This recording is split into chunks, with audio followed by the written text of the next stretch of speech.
다니엘 9장 16절에서 19절의 말씀을 합독하겠습니다. 주여 구하옵나니 주는 주의 공의를 따라 주의 분노를 주의 성 예루살렘 주의 거룩한 산에서 떠나게 하옵소서. 이는 우리의 죄와 우리의 조상들의 죄악으로 말미암아 예루살렘과 주의 백성이 사면에 있는 자들에게 수치를 당함이니이다. 그러하온즉 우리 하나님이여 지금 주의 종의 기도와 간구를 들으시고 주를 위하여 주의 얼굴빛을 주의 황폐한 성소에 비추시옵소서. 나의 하나님이여 귀를 기울여 들으시며 눈을 떠서 우리의 황폐한 상황과 주의 이름으로 일컫는 성을 보옵소서.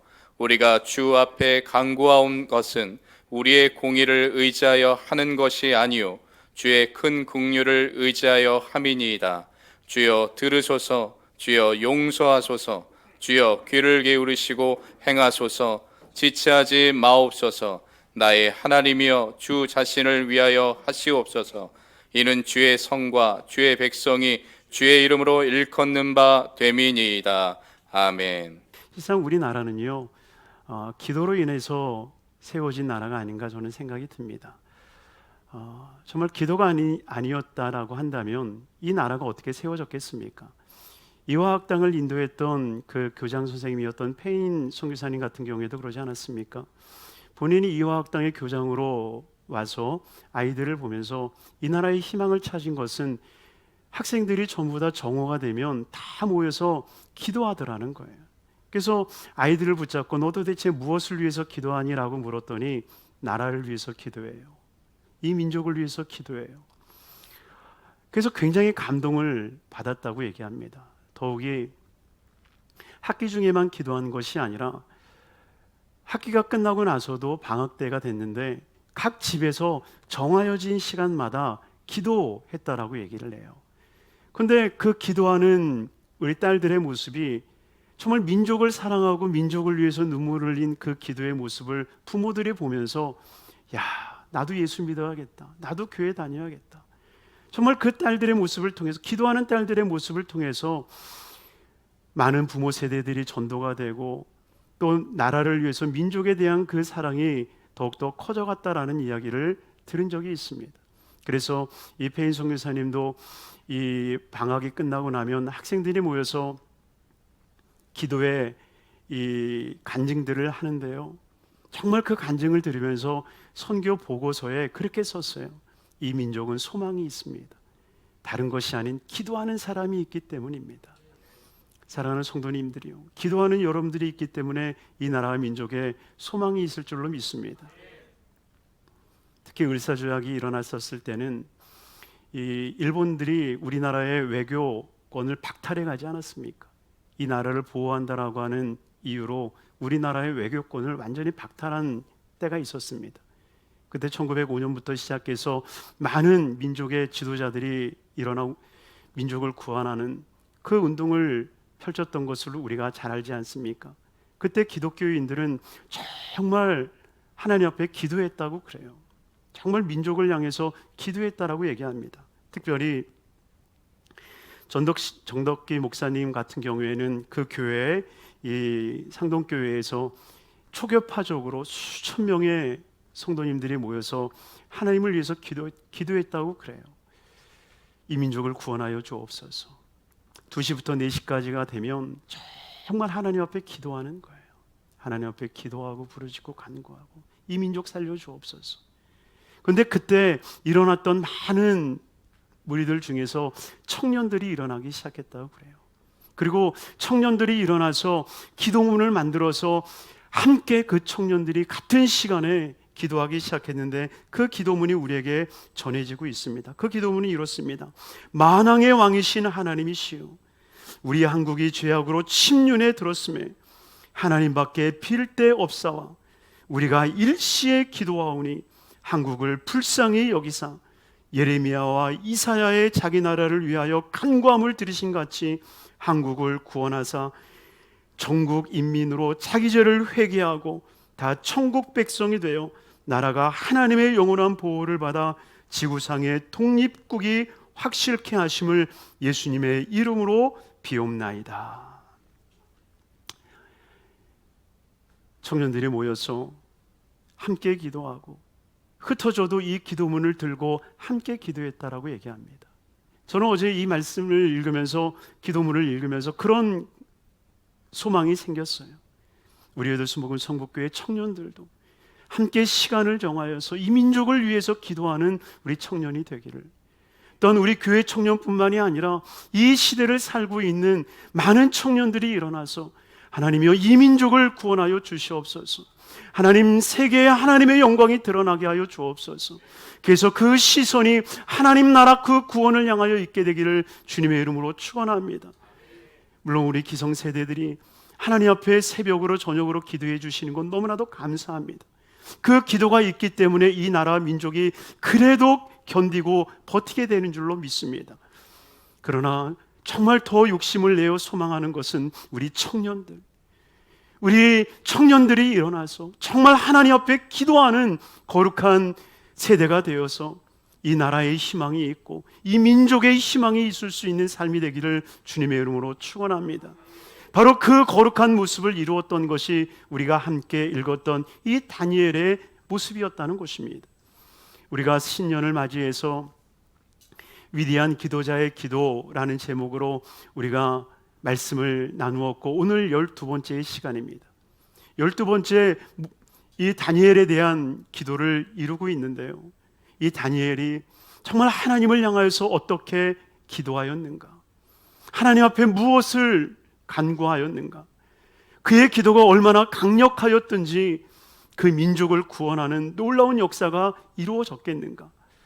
우리가 한번 그 은혜를 나눌 때에 저와 여러분들이 정말 민족을 살리는 거룩한 기도자로 회복되어지게 되기를 주님의 이름으로 축원합니다.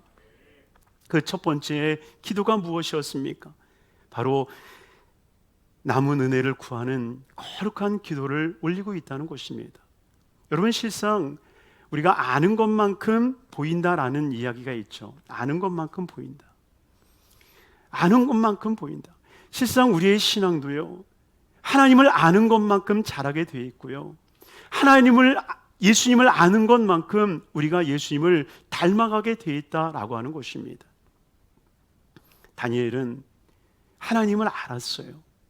어떤 하나님을 알았을까요? 하나님의 율례를 지키는 자들에게 언약을 지켜주시고 하나님을 사랑하는 이들에게 인자와 복을 허락하여 주신다라고 하는 것을 이 다니엘은 확신하였습니다. 그러기에 오늘 본문 4절에 고백하지 않습니까? 내 하나님 야훼께 기도하며 자복하여 이르기를, 크시고 두려워할 주 하나님, 주를 사랑하고 주의 계명을 지키는 자를 위하여 언약을 지키시고 그에게 인자를 베푸시는 이시여. 여러분 보세요. 그는 하나님이 크고 두려우신 하나님이라 고백하면서 주를 사랑하고 주의 계명을 지키는 자, 바로 그들에게 언약을 지키시고 인자를 베푸신다라고 말씀하고 있습니다.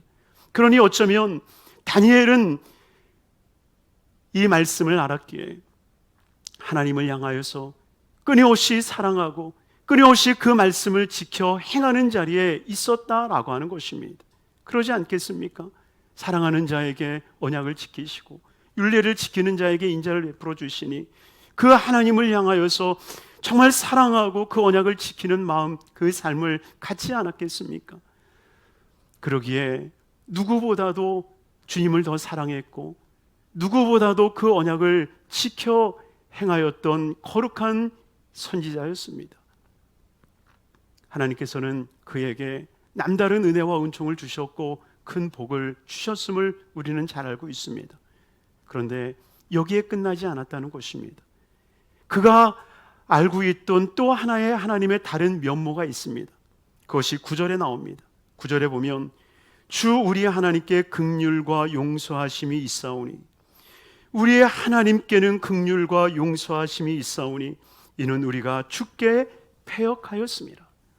여러분, 실상 다니엘은 민족의 패역함 앞에 하나님 앞에 기도하고 있습니다. 그러니 실상 패역한 이들을 위해서 어떻게 기도할 수 있겠어요?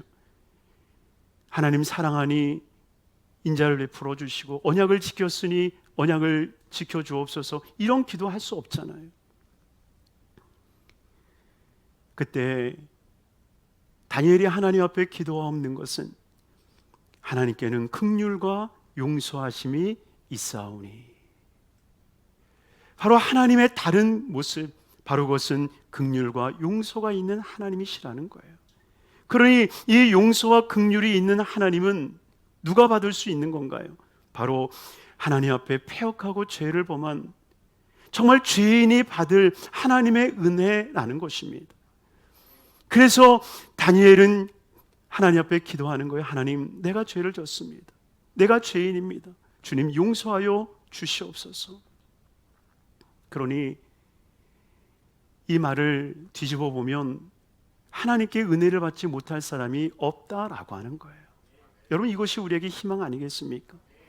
하나님을 사랑하는 자에게만, 하나님의 율례를 지키는 자에게만 하나님이 복을 주신다면, 과연 하나님을 사랑하지 못하고 그 율법을 지켜 행하지 못한 이들에게는 과연 무엇이 남을 수 있겠습니까?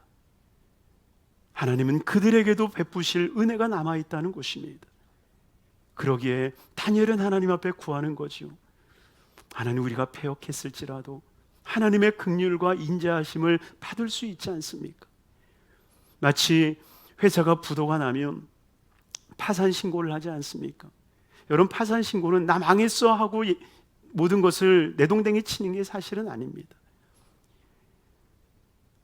제가 잘 몰라서 하는 얘기인지는 모르지만 파산 신고는 살기 위해서 하는 것 아니겠습니까? 우리나라 IMF도 마찬가지잖아요. IMF 국제통화기금을 받았던 그 이유가 뭡니까? 살기 위한 것 아니겠습니까?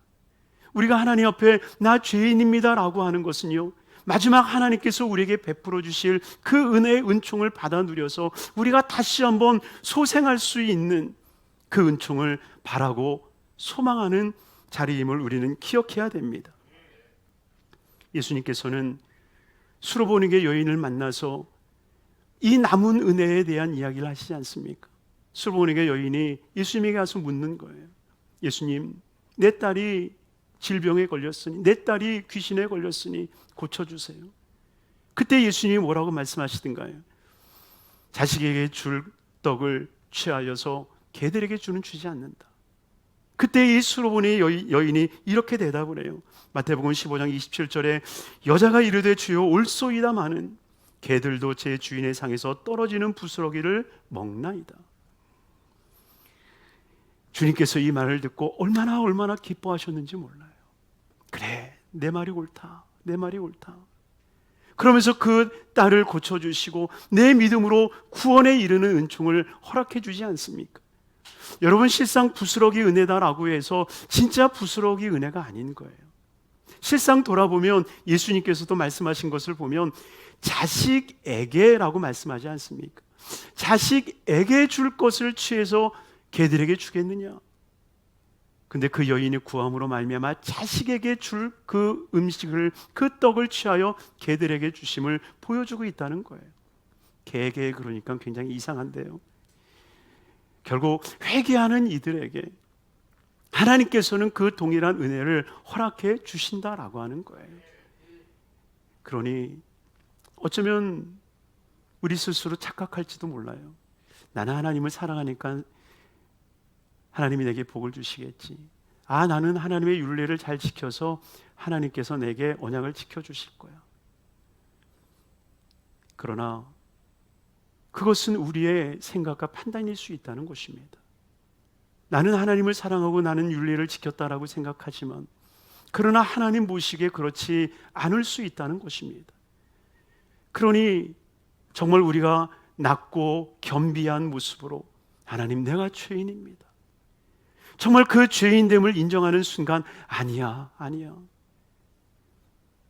너는 이미 예수 그리스도의 이름으로 용서받은 의인이고 너가 나를 사랑하는 것을 내가 안단다.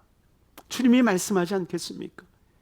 그러니 우리는 정말 겸비하고 겸비된 마음으로 하나님 앞에 회개를 올려드리는 삶이 될 때에 하나님은 우리를 긍휼히 여기시고 복을 허락해 주시는 줄로 믿습니다. 특별히 이 다니엘은 실상 자기의 죄를 붙들고 기도하는 게 사실은 아니에요. 나라와 민족의 죄를 붙들고 기도합니다. 실상 우리 말씀 초반에도 이야기를 나누었지만 우리 한국 조상의 청년들은 일본을 하나님 멸하여 주옵소서라고 기도할 만도 한데 그렇게 기도하지 않았다는 것입니다. 오히려 민족의 죄를 통탄히 여기며 하나님 우리가 죄를 지었나이다. 우리가 죄를 지었나이다. 바로 그 회개의 기도를 통해서 하나님께서는 일본을 이 땅에서 몰아내 주시고 하나님의 거룩한 구원의 독립이 이 땅에 이루어지게 된 줄로 믿습니다. 다니엘은 민족의 죄를 자신의 죄로 여겨 하나님 앞에 기도하는 거예요. 마치 예수님께서 저와 여러분들의 죄를 당신의 죄인 것처럼 하나님을 향하여 그 죄를 용서해 주기를 간청하였던 모습과 같이 다니엘은 하나님 앞에 기도하기 시작하는 거예요. 하나님 용서하여 주옵소서. 하나님여 용서하여 주옵소서. 이 민족의 죄를 용서하여 주옵소서. 그랬을 때에 하나님께서는 그 다니엘의 회개를 주님께서 귀히 여겨 주셔서 그 이스라엘의 민족의 죄를 용서하여 주시고 그 민족을 건져 그 바벨론의 포로에서 구원의 나라로 옮겨 가신 줄로 믿습니다. 바로 이것이 회개를 통한 놀라운 부흥의 역사라는 것입니다. 민족을 통해서 시대를 통해서 부흥의 역사가 일어났던 것을 우리가 주목하면 반드시 이러한 놀라운 회개의 역사가 일어났다는 것입니다. 우리나라에도 장대영 교회를 통하여서 놀라운 부흥이 일어났을 때 회개의 역사가 일어나지 않았습니까? 영국의 웨일즈 부흥이 일어났었을 때도 마찬가지예요. 웨일즈 부흥이 일어났었을 때도 광산에 있는 한 청년이 회개하기 시작한 것 아닙니까? 광산에 있는 한 청년이 회개하기 시작했고 그 청년의 회개의 기도에 1명, 2명, 3명 모여들기 시작해서 그 광산으로부터 시작했던 놀라운 기도의 운동이 전 영국으로 퍼지게 됐고 영국이 놀라운 부흥으로 휩싸이게 됐다는 것입니다. 이 부흥이 얼마나 강력했던지 심지어 감옥에 이 죄수들이 없을 만큼 그리고 도둑놈들이 없어서 경찰들이 할 일이 없어지는 그 초유의 사태가 일어났다고 얘기하지 않습니까?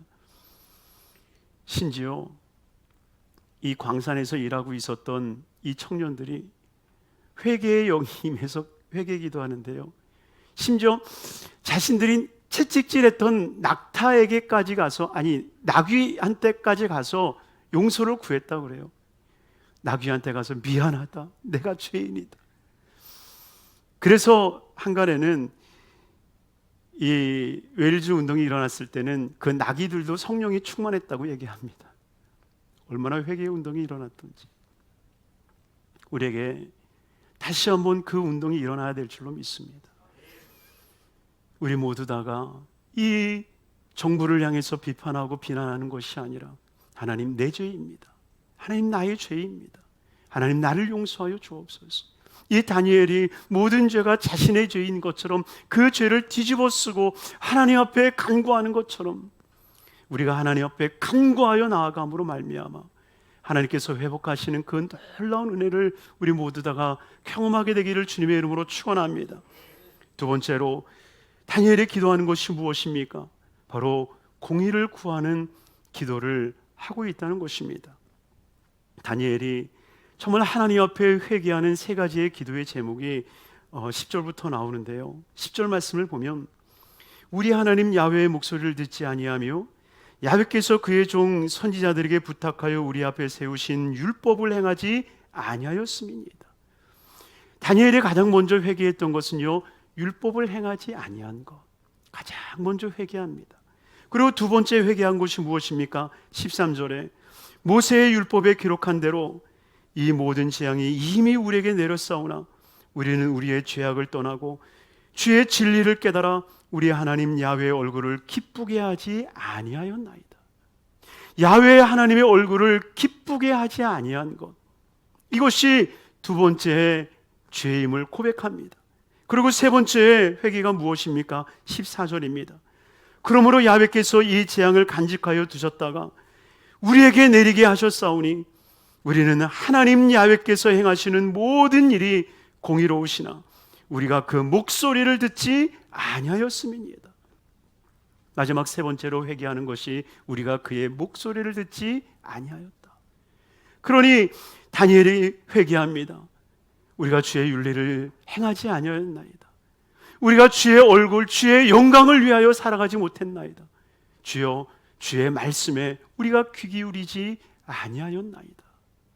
여러분, 정말 이 세 가지의 회개의 기도 제목은요, 우리가 돌아볼 수 있어야 되는 모습입니다. 우리는 단순히 착하게 사는 존재가 아니에요. 주의 영광을 위해서 살아가는 삶입니다.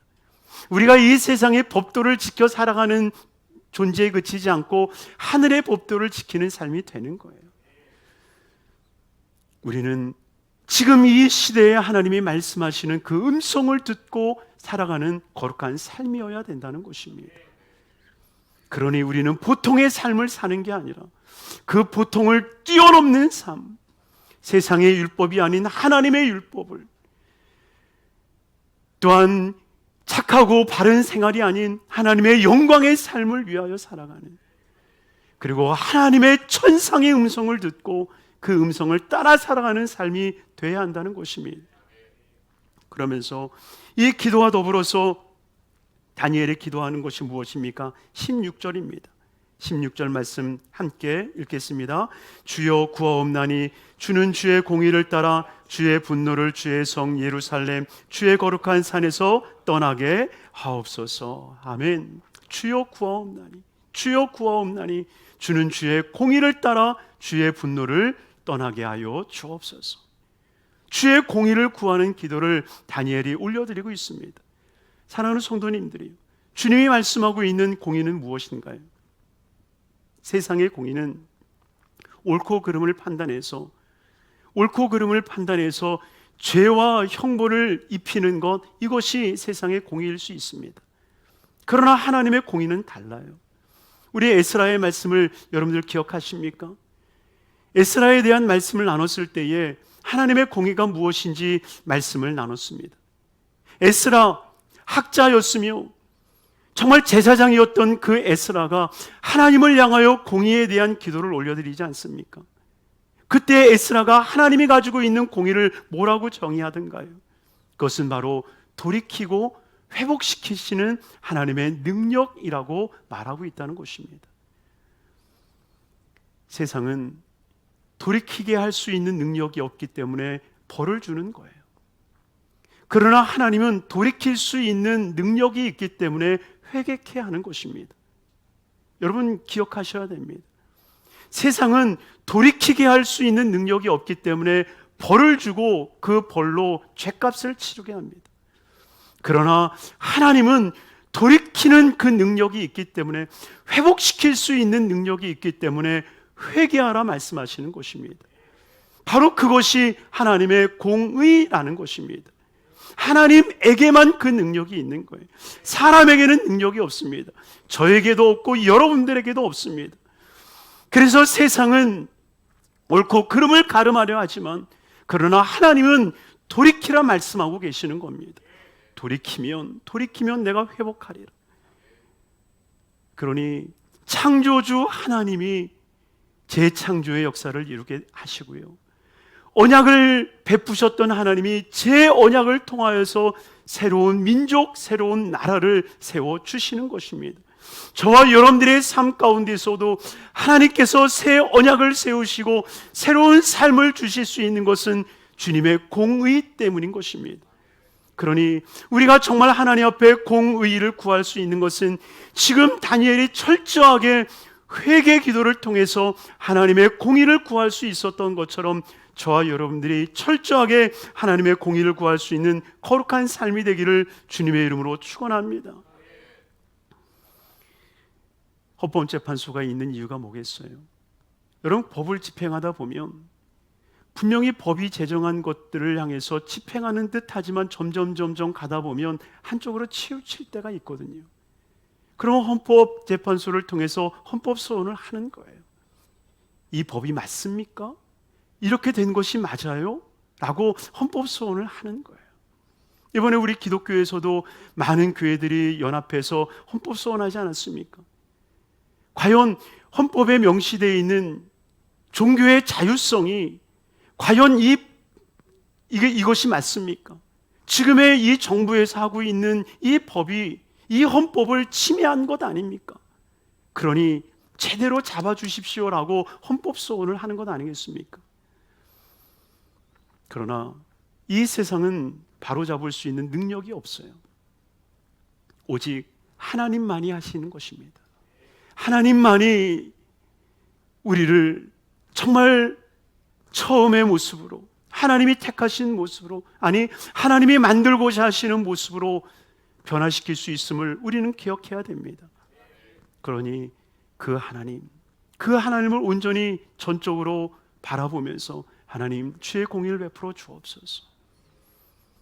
창조의 아름다운 모습으로 변화시켜 주시고, 언약의 아름다운 모습으로 변화시켜 주시고, 구원의 원 모습으로 변화시켜 주시고, 하나님이 우리를 용서하신 그 모습으로 회복시켜 주옵소서. 그 기도를 통하여서 하나님의 거룩한 은혜의 은총이 우리 모든 성도님들의 삶 가운데 있기를 주님의 이름으로 축원합니다. 그리고 마지막으로 기도하는 것이 무엇입니까? 주의 얼굴을 구하는 거예요. 주의 얼굴을 구하는 거. 우리 18절 말씀 보겠습니다. 18절 말씀에 보면 나의 하나님이여 귀를 기울여 들으시며 눈을 떠서 주의 황폐한 상황과 주의 이름으로 일컫는 성을 보옵소서. 우리가 주 앞에 간과없는 것은 우리의 공의를 의지하여 하는 것이 아니요 주의 큰 긍휼을 의지하여 함이니이다. 우리의 공의를 내세우는 게 아니라 오직 하나님의 큰 긍휼을 통해서 다니엘이 기도하는데요. 19절 말씀입니다. 우리 같이 한번 읽도록 하겠습니다. 주여 들으소서, 주여 용서하소서, 주여 귀를 기울이시고 행하소서, 지체하지 마소서. 나의 하나님이여 주 자신을 위하여 하시옵소서. 이는 주의 성과 주의 백성이 주의 이름으로 일컫는 바 됨이니이다. 아멘. 여러분, 다니엘이 참 위대한 기도를 합니다. 주 자신을 위하여 하시옵소서. 주 자신을 위하여 하시옵소서. 왜? 이는 주의 성과 주의 백성이 주의 이름으로 일컫는 바 됨이니이다. 사랑하는 성도님들이요, 정말 하나님이 가장 귀히 여기시는 게 무엇인지 아십니까? 바로 그것은 명예입니다. 하나님에게 있어서 가장 귀한 것은 명예예요. 그래서 하나님이 제정하신 그 10계명 중 제3계명이 무엇입니까? 내 이름을 망령되이 일컫게 하지 마라. 내 이름을 망령되이 하지 마라. 이스라엘 백성들이 이 계명을 지키기 위해서 어떻게 한지 아십니까? 아예 하나님의 이름을 안 불렀어요. 그래서 성경에 야훼라고 하는, 우리가 읽는 야훼라고 하는 이 말을 나오잖아요. 그러면 야훼라고 안 부르고 아도나이라고 불렀습니다. 아도나이. 그리고 성경을 필사하다가도 야훼 이름이 나오잖아요. 그러면 감히 쓸 수 없어서 가서 손을 씻고 회개하고 다시 와서 한자 한자 쓰고, 다시 또 야훼라는 말이 나오면 또 가서 손을 씻고 기도하고 야훼의 이름을 쓰기 시작했다는 거예요. 그래서 지금까지도 실상은 여호와인지 야훼인지 아직도 분분한 의견이 있는 이유는 그들이 한 번도 그 이름을 불러보지 않았기 때문에 그래요. 그냥 늘 아도나이로 대신 불렀기 때문에. 저희 아버님도 그러더라고요. 본인도 조영기 목사님 이름을 한 번도 불러본 적이 없대요. 늘 그냥 총재님, 당회장님, 담임 목사 이렇게 불렀지 감히 그 이름도 부르지 못했었다고 그러더라고요. 그렇다고 제 이름을 부르지 말라는 건 절대 아닙니다. 그래서 이스라엘 사람들은 아예 이름을 부르지 않으므로 하나님의 이름을 망령되이 일컫지 않게 하는 것이다 라고 생각했다는 거예요. 그러나 그 뜻이 아니잖아요. 주님이 내 이름을 망령되이 일컫게 하지 마라 라고 하는 그 뜻이 뭐겠습니까? 종종 저도 어렸을 때 많이 들었는데, 야, 너 그렇게 하면 내 부모 얼굴에 먹칠하는 거야. 내 아버지 이름에 먹칠하는 거야. 저는 저희 아버님이 목사님이셨기 때문에 우리 교회에서 제가 행동하는 거 하나하나가 얼마나 제약이 있었는지 몰라요. 조금만 잘못하면 아버지의 이름에, 아버지 명성에 누가 될까 봐 정말 경직된 그 신앙의 삶을 살았던 기억이 있습니다. 우리가 야훼의 이름을 위해서 산다라고 하는 게 뭐겠어요? 야훼의 이름이 망령되이 일컫지 않게 하는 것이 무엇이겠습니까?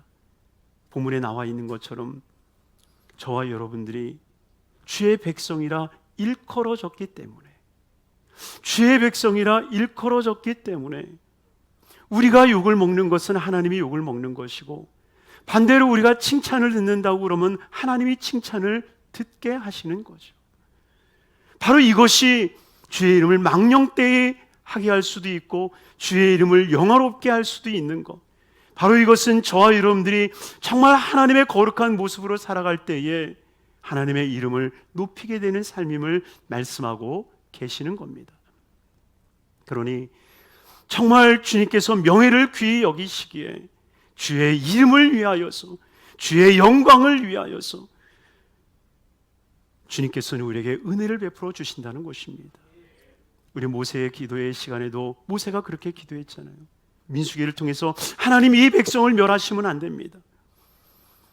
하나님께서 출애굽시킨 이 거룩한 민족들을 멸망시킨다면 이방 사람들이 무엇이라 생각하겠습니까? 하나님이 이 백성들을 가나안 땅으로 들어가게 할 능력이 없음으로 말미암아 그들을 이 광야에서 멸하셨다라고 얘기하지 않겠습니까? 그러니 하나님의 이름을 위해서, 하나님의 영광을 위해서 하나님이여 이 백성들을 구원하여 주시옵소서. 세상 사람들은 그들이 죄를 지었냐 짓지 않았느냐를 보지 않아요. 세상 사람들이 보는 것은 하나님이 이스라엘 백성들을 구원했냐 구원하지 않았냐만을 본다는 것을 모세는 하나님 앞에 토로하는 거예요. 결국 하나님께서는 그 기도를 들어서 이스라엘의 민족을 용서하여 주시고 그들을 광야에서 가나안으로 입성하여 구원하시는 은총을 허락하여 주신 것입니다. 하나님의 명예를 위한 거죠. 하나님의 이름을 위한 것임을 기억하시길 바랍니다.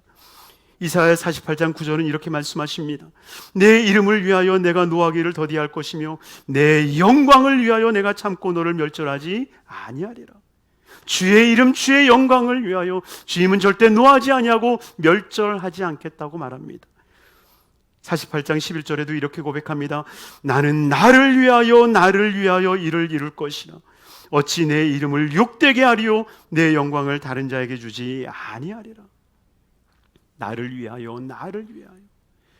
주님은 주의 영광을 위하여 주의 백성들을 절대로 멸하시는 분이 아니시다는 겁니다. 사랑하는 성도님들이요, 저와 여러분들은 절대로 멸망받지 않는 존재입니다. 저와 여러분들은 하나님의 구원의 손길에 있는 존재예요. 왜냐하면 저와 여러분들은 하나님의 자녀로 일컬음을 받았고 하나님의 백성으로 일컬음을 받았으며 하나님의 종이라 일컬음을 받았기 때문에 하나님은 반드시 그의 영광을 위해서 저와 여러분들을 이 세상에 내버려 두지 아니하시고 반드시 구원의 놀라운 역사를 이루어 주시는 줄로 믿습니다. 그러니 다윗도 고백하지 않습니까? 시편 23편 3절에 내 영혼을 소생시키시고 자기 이름을 위하여 의의 길로 인도하시는도다. 그러니 우리가 하나님 앞에 구할 것이 무엇이겠습니까? 주여 내가 주의 이름으로 일컫는 백성이라면 주여 주의 영광을 위하여 이 미천한 자를 용서하여 주시고 긍휼과 자비를 베풀어 주셔서 하나님의 구원을 맛보게 하여 주시옵소서. 이 거룩한 기도를 통하여서 하나님의 은혜를 입게 되어지는 삶이 되기를 주임으로 축원합니다. 우리가 부르는 찬양 중에 이런 찬양이 있죠.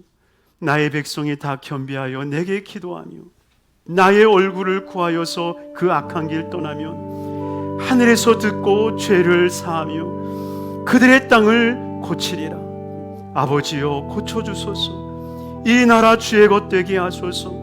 주 하나님 간절히 기도하오니 상한 이 땅 새롭게 하여 주옵소서. 우리가 이 찬양을 한번 들으시면서 정말 하나님 앞에 기도할 때에 하나님의 크신 영광과 은혜가 있게 하여 주옵소서. 우리 기도하며 우리 찬양하겠습니다. 사랑하는 충만하신 아버지 하나님 감사합니다. 거룩한 성일 주님 앞에 나와 예배하며 각 처소에서 하나님 앞에 예배하는 우리 모든 성도님들을 기억하여 주셔서 자비와 긍휼하심을 베풀어 주옵소서. 자비와 긍휼하심을 베풀어 주옵소서. 자비와 긍휼을 베풀어 주옵소서. 복되게 하여 주옵소서. 복되게 하여 주옵소서. 복되게 하여 주시옵소서. 하나님, 정말 남은 은혜를 허락하여 주셔서 정말 회개하는 심령들에게 부어 주셔서 주의 영광을 위하여, 주의 이름을 위하여, 주의 나라를 위하여 우리를 사용하여 주시옵시고 우리를 회복시켜 주시옵소서. 병들어 지쳐있는 심령들마다 치료하여 주시옵시고 아버지 마음에 소원이 있는 모든 심령들마다 응답하여 주시옵소서. 우리 에베소 복음 성국교회가 복되어지게 하여 주셔서 예배하는 교회가 되게 하여 주옵소서. 예배하는 교회가 되게 하시고 복음 전하는 교회가 되게 하여 주옵소서. 다른 곳에 한눈 팔지 않게 하여 주시고 온전히 하나님 앞에 예배하며 흩어져 복음을 증거할 때에 하나님의 영광된 교회가 되게 하여 주옵소서. 예수 그리스도 이름 받들어 축복하옵고 기도드리옵나이다. 아멘.